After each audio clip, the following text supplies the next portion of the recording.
물음 1 해가지고 1번 문제 물음 1 해서 상기 거래 내용에서 뭐 송품장 가격을 관세평가 거래 가격을 적용하기 위한 뭐 전제 조건 해가지고 관세법 시행령, 시행 규칙에 근거해서 설명하시오. 그래서 결국은 뭐냐면 여기 거래 가격으로 적용하기 위한 전제 조건을 법, 령, 규칙, 근거로 설명하죠. 그러니까 서술하라는 거 아니에요. 그렇죠? 그래서 이런 식으로 물음을 이렇게 구분해서 주기 시작했어요. 물음 1, 물음 2 이렇게. 그리고 뭘 서술하라는지를 구체적으로 주기 시작했어요. 예전에는 이게 2010년도에 관세평가가 처음 들어왔을 때부터 한 몇 년간은 통짜로 던지는 문제 있잖아요. 뭐를 서술하시오, 논하시오 이렇게 하면은 우리가 거기서부터 모든 목차랑 답안 구성을 다 디자인해가지고 논술 형태로 쫙 짜서 우리 대학교 시험 보듯이 우리 대학교 중간고사, 기말고사 보면은 크게 그냥 우리 다 써야 돼. 그런 것처럼 이렇게 나왔는데 지금은 그렇게 안 나오고 이렇게 구체적으로 쪼개서 나와요. 이렇게. 그래서 어떤 거를 써야 되는지 그리고 그 써야 되는 게 몇 점인지까지도 주어져요. 그래서 이런 트렌드를 가지고 있다. 근데 여기서 우리가 가져가야 되는 거는 이렇게 뭘 쓰라는지를 주는데 그럼 요거를 쓸 수 있도록 우리 실력을 맞춰놔야 되겠네요. 그렇죠? 그럼 요거를 쓸 수 있도록 실력을 맞추고 이런 문제들에 대해서 대비를 해놔야 되겠죠. 미리. 그래서 그 대비를 어떻게 할지도 좀 말씀을 드릴 거예요. 그래서 이렇게 예전과는 다르게 물음이라던가 서술 대상을 구체적으로 주기 시작했다. 그래서 이런 것들이 어떻게 보면 우리한테는 좀 좋은 것도 맞아요. 예전에는 좀 막연했잖아요. 뭐를 대해서 뭐 관세 평가에 대해서 논하시오 뭐 이렇게 나와버리면 어디서부터가 점수가 있는 거고 어디서부터 써야 되는지도 너무 막막하잖아요. 근데 그렇게 안 하고 구체적으로 전제 조건 뭐를 써 딱 이러니까 그러면은 이런 것들은 그냥 지금 봤을 때 공부 열심히 해서 암기해서 빠르게 쓸 수 있으면 획득할 수 있는 점수로 보이죠. 그래서 이런 것들 하는 거를 우리가 연습을 해야 되는 거고 그래서 이렇게 나온다. 물음 1번 그다음에 뭐 물음 2번 이것도 뭐 이런 식으로 나오죠. 나중에 이런 그 기출문제는 문제풀이 시간 때 다 같이 풀 거예요. 그다음에 뭐 물음 3번 이렇게 보시면은 세관장에게 과세 가격으로 납세금액이 신고한 가격이 사실과 같음을 증명할 수 있는 자료를 제출할 수 있는 경우를 이렇게 쓰시오 해서 계속 막 뭘 쓰라고 하죠 지금. 그래서 2021년도는 약간 이렇게 서술하라는 규정을 쓰라는 문제가 좀 많이 나오긴 했어요. 예전과 좀 다르게. 아무튼 이런 식으로 좀 문제가 물음이 구분되는 형태로 많이 나오고 있다. 이렇게 보시고 그 다음에 또 다른 문제 한번 볼게요. 이런 문제도 나왔어요. 30조부터 34조까지. 그러니까 이렇게 문제가 나오니까 30조가 뭐고 34조가 뭔지도 우리가 공부하면서 암기 해놔야 되겠네요. 그렇죠? 30조, 34조 이렇게 표현을 이렇게 해버리니까 30조부터 34조까지 규정된 방법으로 수입물품의 과세 가격을 결정할 수 없을 경우 합리적 기준에 따라서 과세가 결정하는 방법과 관련해서 물음에 답하시오에서 나왔는데 이런 문제들은 뭐가 특징이냐면 예전에는 우리가 좀 그 관세 평가가 범위가 많지 않음에도 불구하고 좀 버리고 가는 부분들이 좀 있었어요. 설마 이런 걸 내겠어? 이거는 너무 지엽적이지 그리고 너무 실무적이지 라고 하는 것들은 좀 이렇게 버리고 좀 우리가 메인이라고 생각하는 것들만 가지고 가는 경향들이 많이 있었는데 이게 아무래도 2010년에 들어오고 지금 벌써 몇 년 됐어요? 10년이 넘었죠? 그러면 문제가 이제 4개 없는 거예요. 그러다 보니까 어디까지 가냐? 이런 규칙이라던가 고시에서 상세 규정들 있잖아요. 그런 것들까지도 이제 시험에 나오기 시작했다는 거예요. 그래서 여기 보시면은 뭐 물음 2번 한번 볼까요? 시행규칙 7조의 5에서 규정한 중고물품의 과세 결정과 관련해서 시행규칙 뭐 7조의 8 이런 거 석유의 결정과 관련해서 뭐라 한다? 설명하죠. 그러니까 그냥 이 규정 2개를 뭐예요? 써라는 거 아니에요. 그쵸? 그래서 예전이면 이런 문제 안 나왔겠지만 요즘은 이제 이런 문제도 나오기 시작했다는 거예요. 그래서 이런 것들 옛날엔 버렸지만 지금은 버리면 안 된다. 그래서 시행 규칙이나 고시들도 정확하게 암기하고 가야 된다. 그래서 이런 부분들은 사실 모의고사에도 연습을 많이 했던 부분들이기도 해요. 근데 그럼에도 불구하고 우리의 마음속 한켠에 설마 이런 상세한 규정이 나오겠어라는 생각이 들어서 잘 안 외운단 말이에요. 근데 지금 이미 이렇게 나오기 시작했잖아요. 그러니까 버리고 갈 건 이제 없다. 아무리 생각해도 안 나올 것 같아도 그래도 5점 정도는 받을 수 있도록 최소한 몇 점을 받을 수 있도록 키워드라도 남긴 해놔야 된다. 그래서 이런 것들 좀 상세 규정 서술형이 좀 나오기 시작했다라고 보시고 그 다음에 이제 2020년도 그 최근 3개년 것 좀 계속 보면은 제일 특징이 요거예요. 지문의 길이가 매우 길어지고 있어요. 그리고 거래 관계가 복잡해지고 왜냐면 우리 수능 생각해봐도 비문학이 해가 거듭될수록 계속 길어지죠. 막 이제 처음에는 뭐 저 때는 이렇게 반 페이지만 나왔는데 몇 년 지나면은 한 페이지가 막 아예 지문이고 그 다음에는 막 한 페이지 반. 그렇게 길어지는 게 아무래도 관세평가라는 과목이 좀 제한된 범위 내에서 내다 보니까 10년 정도가 지나면 문제가 어지간한 건 다 나왔을 거 아니에요? 그러다 보니까 이게 이제 회차가 지속되면은 문제의 길이가 길어지거나 아니면 거래 관계를 원래는 요 정도만 줘도 충분히 풀 수 있는데 요렇게 내면 똑같잖아요. 저는 생각. 그러니까 여기랑 별 필요 없는 거 요런 거 막 요런 걸 더 붙인단 말이에요. 그러니까 지문이 이렇게 길어져 버려. 근데 사실 우리가 여기서 뽑아내야 될 거는 뭐 요런 거 안에 몇 개밖에 없을 수도 있는데 그냥 볼륨만 키워 놓는다는 거죠. 그래서 이렇게 문제가 볼륨이 커져 버리니까 하나의 특징이 다른 과목에 비해서 문제를 읽는 시간이 대단히 많이 투여된다는 거예요. 문제를 읽는 시간이. 그 말은 즉슨 전체적으로 답안지를 우리가 산출해내는 답안지의 양이 좀 적을 수도 있다. 근데 그래도 상관없다. 왜냐하면 물리적인 시간이 많이 드는데 다른 과목을 막 뭐 15페이지, 최소 뭐 14페이지, 15페이지, 16페이지 많은 분들은 뭐 2권도 쓰시고 그러니까 그 답안지 산출되는 게 뭐 최소한 이렇게 많이 쓰시는데 다른 과목들은 관세 평가는 이렇게까지 안 쓰고 요 밑에 끊는다 하더라도 고득점이 가능하다. 왜냐면 문제 길이가 이렇게 긴데 이거를 완전히 막 어릴 때 속독 막 이런 거 해가지고 막 쓰니까 막 대각선을 읽는 분이 막 이렇게 막 읽는 분들 있죠? 그렇게 읽어가지고 막 다 파악해버린다. 뭐 이러면은 모르겠는데 그런 거 아니면 어쩔 수 없잖아요. 그러니까 실제로 뭐 내가 10페이지밖에 못 썼다 하더라도 너무 걱정 안 하셔도 된다. 키워드만 있으면 된다. 그래서 우리의 전략은 어쩔 수 없으니 여기에서 뭐를 잘 뽑아가자? 키워드. 이 키워드를 정확하게 뽑아가서 답안지에 써내면 그러면 점수 획득될 수 있는 과목이에요. 어쩔 수 없어서.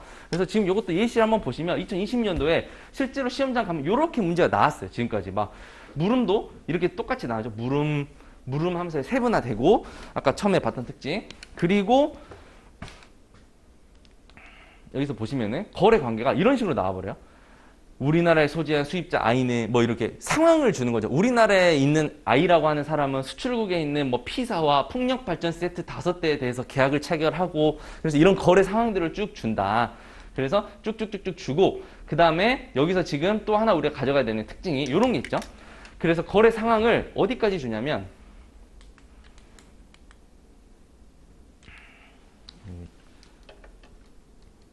이렇게 지금 보시면 1번 거래 상황 숫자 1번 보이시죠? 2번 거래 상황 주고 쭉쭉쭉쭉 해서 이때는 무려 13번 13개의 거래 그 관련된 상황을 쭉쭉쭉쭉 주고 거래세를 판단해라 라고 나왔어요. 그러니까 지문이 얼마나 길었겠어요. 그러니까 이런 문제도 나올 수 있다는 거를 좀 잘 기억을 하셔야 되고 그래서 이렇게 지문을 주고 나서 결국은 나왔던 문제가 이거잖아요.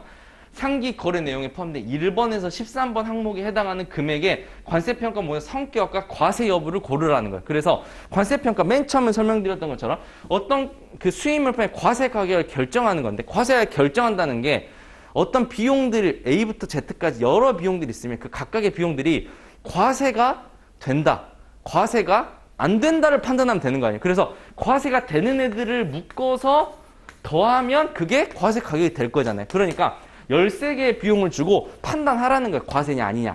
그래서 이런 식의 문제가 나오니까 이렇게 나올 거라고 예상을 하고 공부를 아예 그런 포인트를 맞춰서 하셔야 돼요. 아 저렇게 나올 수 있는 걸 쓸 수 있도록. 그래서 이런 식으로 좀 나온다. 보시고 지문의 길이는 어마어마하게 길죠. 이건 2019년도 문제인데 2019년도도 보시면 이런 식으로 나와버려요. 제목. 이것도 제가 잘라서 가지고 온 건데도 불구하고 쟁점 비용 1번 뭐 쟁점 비용 2번 하면서 계속 나오고 그리고 이런 식으로 계속 문제가 길어지고 복잡하다. 근데 그럴 수 있도록 우리가 뭐 더 기회라고 생각을 하고 문제를 풀어내면 되니까요. 그래서 너무 걱정 안 하셔도 돼요. 저것도 다 적응이 돼요. 왜냐하면 우리가 나중에 지금 모의고사 진행하고 있는데 시험장 들어가기 전에 모의고사를 6개월 동안 봐요. 그런데 그 6개월 동안 요 정도 지문의 길이를 6개월 내내 푸니까 사람이 처음에 한두 달은 좀 이거 잘 안 되는데 하다가 마지막에는 너무 쉽게 그냥 딱 다 풀어요. 왜냐면 포인트만 잡아내면 되니까. 그래서 그 연습을 할 거라서 겁먹지 않으셔도 돼요.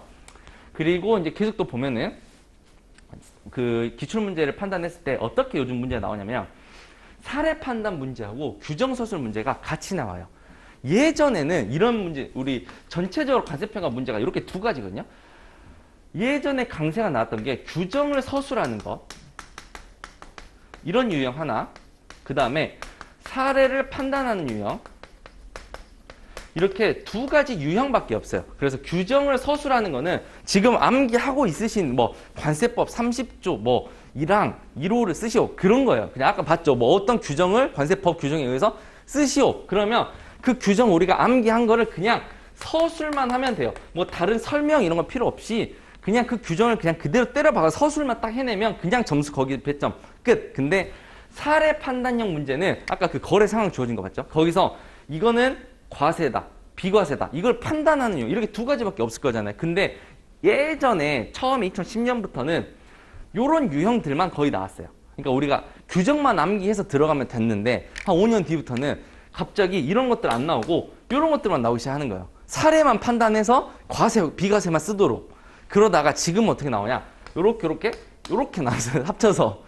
그러니까 이게 고통이죠. 이제 우리가 다 해야 된다는 거야. 그러니까 근데 당연히 다 해야 할 수밖에 없어. 요거는 기본이고 요거는 이걸 판단하기 위해서는 요걸 알아야 되잖아요. 그러니까 요렇게 당연히 연관된 건데 어쨌거나 지금 문제를 보시면 요렇게 1번 문제 같은 경우 물음 1번 보면 관세법 30조에서 뭐 1항, 2항 내용을 중심으로 결정 원칙에 대해서 기술하시고 나오면 이거 어떻게 돼요? 관세법 30조 1항, 2항을 쓰면 되잖아요. 그러니까 요거는 암기한 상태에서 그대로 때려 박으면 되는 거야. 요거를 못 썼다? 여기서 10점을 못 얻었다? 그러면 이제 그때 이제 합격하려고 들어가신 분은 아니었을 거잖아요. 그러니까 시험 삼아 들어왔거나, 그러니까 규정을 아예 암기를 안 했다는 거예요. 그래서 요거를 못 쓰는 분은 아무도 없었을 거예요. 그래서 합격권에 있는 분들은 당연히 쓰는 거고, 그리고 물음 2번을 보면 1에서 13 항목에 해당하는 것들에서 해서 판단하라고 나와요. 그러니까 요거는 전형적인 규정을 서술하는 형태. 두 번째는 사례를 판단하는 형태. 이런 것들이 이렇게 혼재되어 있다는 거예요. 근데 다만 분리는 되어 있고 10점, 35점 이렇게 분리는 되어 있는데 같이 나온다. 그래서 이런 것들이 모두가 다 대비가 돼야 된다 정도는 판단을 하고 있으셔야 돼요. 그래서 2019년도도 보면 똑같죠? 과세 가격 결정 원칙 적용을 위한 요건에 대해서 관련 법령을 중심으로 서술하시오. 이게 뭐죠? 규정을 쓰라는 거죠. 그 다음에 그 밑에 기본 요건에 대해서 아래의 순서에 따라 서술하시오 해서 이것도 규정을 쓰라는 건데 뒤에 넘겨서 보면은 3번 문제 보면 법령을 중에 과세 여부에 대해서 판단하죠. 쟁점 비용 아까 뭐 1번, 2번, 3번, 4번, 5번, 6번 이거는 사례를 판단하라는 거죠. 그래서 이런 식으로 규정이랑 사례 판단이 같이 나온다. 요즘은. 그래서 다 대비를 하시면 됩니다. 그런데 그냥 다 대비하면 돼요. 어렵지 않아요. 그래서 요즘은 이렇게 문제가 나오고 있으니까 전체적으로 우리가 공부를 한 1년 동안 할 텐데 1년 동안 열심히 해서 봐야 되는 문제 결과값이 이런 거라는 거예요. 아시겠죠? 그래서 이런 문제를 풀기 위해 공부한다는 거를 계속 인지를 하시고 그냥 막연히 공부하시면 안 돼요. 그래서 저거를 풀어내는 전략으로 이런 것들을 이제 진행하시면 돼요. 그래서 오늘 가셔가지고 관세평가뿐만 아니고 관세법이랑 다른 것들도 다 기출문제는 한 번씩 읽어보세요. 무조건. 그래야 갈피가 잡힙니다. 쫄지는 않으셔도 되고 그러면 이제 관세평가에 대해서 OT 시간이니까 전체적으로 학습 전략 어떻게 할지 요즘 제시를 해드릴게요. 관세평가는 딱 제 생각에는 이렇게 3가지 정도만 하면 무조건 정복이 다 가능한 과목이에요. 쉽게. 첫 번째로는 전체적인 구조와 흐름을 이해를 할 줄 알아야 돼요. 이게 뭐냐면 아까 가볍게 설명드린 거죠. 관세평가가 뭐야 라고 했을 때 오늘 이제 돌아가셔가지고 뭐 누군가에게 뭐 부모님이든 뭐 이성친구 누군가에게 관세평가가 뭔지에 대해서 설명을 일단 할 줄 알아야 돼요. 관세평가라고 하면 뭐라고 하시겠어요? 과세 가격을 결정하는 거야 라고 말할 수 있어야겠죠. 그러면 과세 가격을 결정을 한다고 했는데 여기까지는 우리가 지금 2번이나 들어서 이해가 된단 말이에요. 이 과세 가격 결정을 하는 게 어떻게 결정을 할까가 이제 궁금해야 되냐. 그게 전체적인 구조가 있으니까 이거는 예를 들면 뭐 일방법이 있고 일방법도 육방법이 있는데 일방법은 어떤 것들 하는 거고 이방법은 어떤 거 하는 거고 육방법은 어떻게 하는 거야 라고 하는 이 전체적인 그림 있죠. 요거 요 그림을 그릴 줄 알아야 돼요. 그래서 전체적으로 이 그림이 그려지면 아, 관세평가라는 게 수입 물건이 일단 우리나라에 들어왔을 때 이런 식의 절차적인 것들을 거쳐서 가격을 결정하는구나 라고 하는 흐름과 구조가 이해가 되면 그러면 일단 첫 번째로 틀이 딱 하면 짜진 거고 틀이 딱 짜지면 그 틀이 짜진 상태에서는 뭘 해야 되냐면 여기서부터 이제 전략이 들어가는 건데 이 전략을 들어가요. 첫 번째로 관세평가는 아까 문제 보셨듯이 쟁점 비용이라는 단어가 많이 등장하죠. 그 말인즉슨 어떠한 그 쟁점이 되는 비용들이 여러 개가 있는데 그 비용들이 과세냐 비과세냐가 중요하다는 거예요. 그러면 그렇게 쟁점이 될 만한 비용들이 많이 있을 거잖아요. 그 비용들을 다 잡아내는 거예요. 그래서 세부적으로 주제를 선정을 해야 돼요. 주제 선정. 두 번째 스텝에서 이제 전체적으로. 그래서 이 주제를 선정할 때는 제가 같이 요런 것들은 주제 선정하세요. 뭐 수출 판매 요거 맞습니다. 이렇게 말씀해 드릴 텐데 그렇게 주제를 하나씩을 다 선정을 하고 그 주제 안에서 근거를 다 찾아내야 돼요. 근거. 그래서 이 주제를 선정을 한 후에 뭐를 한다? 근거집을 만들어야 돼요. 이건 그냥 제가 만들어낸 용어인데 따로가 있는 게 아니에요. 그냥 제가 원래 뭐 이름 붙이는 거 좋아해가지고 막 이렇게 붙인 건데 이건 저만의 그냥 용어예요. 근거집을 만들어내고 이 근거집을 가지고 연습을 계속해서 시험장에 들어가면은 끝나는 과목이에요. 그래서 결과값이 요거라고 보시면 되겠죠. 그래서 왜 이렇게 해야 되냐면 주제를 선정하다 보면은 관세평가에서는 뭐 세부적으로 나누더라도 한 50개에서 한 60개 정도로 주제를 선정할 수가 있어요. 예를 들면 이런 거예요. 우리 1차 때 배우셨던 거. 뭐 그 가산요소 이런 거 배웠으면 권리사용료 이런 단어 들어보셨죠? 생산지원비 이런 단어 들어보셨죠? 그게 주제인 거예요. 그래서 주제를 이렇게 정한 생산지원비 이런 식으로 요게 하나의 섹션, 주제가 되는 거죠. 그럼 이 생산지원비라는 게 관세평가라는 과목에서 봤을 때는 쟁점 비용일 거잖아요. 그러면 이 생산지원비라는 주제를 가지고 어떤 컨셉이냐면 내가 시험장에서 생산지원비를 쟁점 비용으로 맞닥뜨렸을 때 어떠한 근거들을 쓰겠다. 왜냐? 이거는 과세이거나 비과세이거나 둘 중 하나일 거잖아요. 그래서 어떤 과세냐 비과세인가의 판단을 내리고 이 판단에 대해서 근거를 쓸 때 이 근거를 뭘 쓸지를 다 정해놓는 거예요. 그래서 요거는 이제 예를 들면은 법, 시행령, 그다음에 시행규칙, 그다음에 관세평가 운영에 관한 고시 여기까지에다가 협정 요렇게 요런 식으로 짤 거란 말이에요. 그러면 이거는 이제 제가 짜는 게 아니고 수업을 같이 하면서 제가 주제 요런 것들 선정하시고 근거 만드세요 하면은 요렇게 그 주제에 대해서 이렇게 근거를 만드시는 거예요. 이렇게. 그러면 이렇게 한 5, 60개 된다 했죠? 모든 그 비용들이 본인만의 그 마치 서브노트처럼 비용별로 근거가 다 생길 거예요. 그러면 나중에 시험장은 요것만 갖고 들어가면 돼요. 어차피 우리 이것만 판단할 거니까. 그럼 여기 안에서 뭐가 해결이 되냐? 법이랑 시행령, 시행규칙, 고시는 이렇게 할 거잖아요. 요거는 원문 그대로 만드세요. 그 다음에 요거는 요약하세요. 요약. 협정이라고 하는 게 양이 되게 많아서 양이 되게 많고 그리고 그게 영문을 번역한 거고 했기 때문에 그거를 뭐 우리 품목분류 뭐 HS 코드 외우듯이 달달달달 외우는 게 아니에요. 그거는 거기서 나오는 킬러 컨텐츠 키워드들이 있는데 그것만 가지고 가시는 거거든요. 그래서 근데 법이랑 시행령, 시행규칙, 고시는 양이 별로 안 되잖아요. 그거는 주제별로 생산지원비와 관련된 법, 시행령, 시행규칙, 고시를 다 찾아가지고 다 정리를 하세요. 이렇게. 그리고 협정은 요약된 거 제가 요거 키워드 가져가서 밑줄만 그을 거예요. 그럼 그 밑줄 그은 것들만 여기다가 밑에다 추가. 그러면 나중에 생산지원비가 문제에 나왔어요. 시험에 아까 우리 뭐 쓰라고. 그러면 규정을 쓰라고 하면 어떻게 돼요? 요거 쓰시면 되겠죠. 그리고 사례를 판단하라고 하면은 과세인지 비과세인지 판단하고 그리고 근거를 여기 있는 것 중에서 발췌해서 이런 근거 때문에 과세다. 이런 근거 때문에 비과세다. 이거 판단하면 되신 거야. 그래서 요렇게 만드시면 된다는 거죠. 그래서 전략적으로 주제를 선정하고 그 주제에 해당하는 근거집을 만들어낸다. 책처럼 마치 자기만의 서브노트. 그래서 최종 결과값이 그 시험장에 그러니까 뭐 몇 월까지 만들라 이런 게 아니고 그 내년 이제 2차 시험을 보실 거잖아요. 2차 시험을 볼 때 그 시험장에 들어갈 때 내가 뭔가 하나 들고 들어가야 되는 거야. 책 이거 들고 들어갈 수가 없어. 책 하나 더 있단 말이야. 심하게 길 또 있잖아요. 책 2권 들고 들어갈 거야. 뭐 캐리어 끌고 가자. 그러면은 우리 뭐 사법고시도 아니고 뭐 캐리어 끌고 들어가실 것도 아니잖아요. 그러니까 그 이렇게 프린트만 이렇게 딱 만들어서 그것만 갖고 들어가면 되는 거예요. 그래서 그거는 나의 뭐가 되는 거예요? 무기죠, 무기. 이것만 있으면 나는 관세평가 다 풀 수 있다. 무기. 그런 거를 만드셔야 돼. 그래서 어떻게 지금 학습하셔야 되는지 느낌이 좀 오세요? 그렇죠? 그래서 이렇게 계속 정리를 하시는 거예요. 근데 이게 한 번에 완벽하게 되는 게 아니라서 생산지원비라는 주제를 정해서 내가 지금 생각할 때는 생산지원비와 관련된 법, 시행령, 시행규칙, 고시가 이 정도인데 학습을 하고 전체 몇 바퀴를 더 돌리다 보니까 생산지원비 파트에서 쓸 말이 여기 것도 좀 가져서 쓸 말이 있을 것 같다. 그러면 그 밑에다가 계속 추가하면 되는 거예요. 이렇게. 그렇게 해서 나만의 서브노트 아니고 근거집을 만들어내라. 제가 서브노트란 말을 별로 좋아하지 않는데 서브노트는 굉장히 위험하거든요.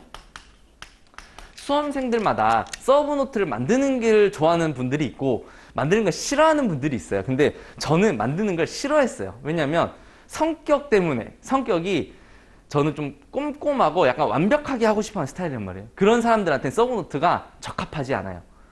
혹시 성격이 꼼꼼하세요? 완벽한 성격이에요? 그런 게 아니라면 스트레스를 안 받아. 근데 서브노트를 만드는 것 자체가 일이 되고 스트레스를 받을 수도 있어요. 만약에 내가 이렇게 정리를 했는데 완벽하지 않은 것 같아. 그럼 이 자료가 불안하단 말이에요. 그러니까 서브노트를 만드는 게 오히려 독이 될 수도 있는데 근데 지금 관세평가는 근거집을 만들 거잖아요. 그 근거집은 내가 여기서 판단의 근거만 쓸 거니까 서브노트처럼 완벽하게 만들 필요는 없는 거예요. 내가 쓸 말만 가지고 오면 되는 거예요. 그래서 나의만의 그냥 무기만 만드는 거니까 너무 스트레스 받지 않으셔도 돼요. 그래서 일단은 이런 식으로 이거를 만드는 거를 두 번째까지는 완전히 좀 마무리를 한다 생각을 하시고 그리고 마지막에는 저거를 만든 거 가지고 우리 모의고사 같은 거 본다 했잖아요. 문제풀이라든가 모의고사를 통해서 여러 가지의 문제를 가지고 사례 판단 계속 할 거예요. 그래서 사례 판단, 그 거래 상황을 딱 주어지면은 그걸 읽으면서 판단할 거잖아요. 그러면 그때 거기에 내가 어떤 근거를 쓸지가 어디에, 여기에 다 있겠죠. 자기만 만든 자료. 그래서 이걸 가지고 6개월 동안 계속 연습하다 보면은 거의 이제 마스터가 다 되거든요. 그럼 이제 들어가서 규정 쓰라면 쓰고 판단하라면 판단 쭉 하고 이렇게 하면 되는 거예요. 근데 이거를 왜 또 만들어야 되냐면 점수가 부여되는 과정을 봤을 때 만약에 이제 규정 서술형이면 이거 쓰면 끝나잖아요. 근데 사례 판단형이면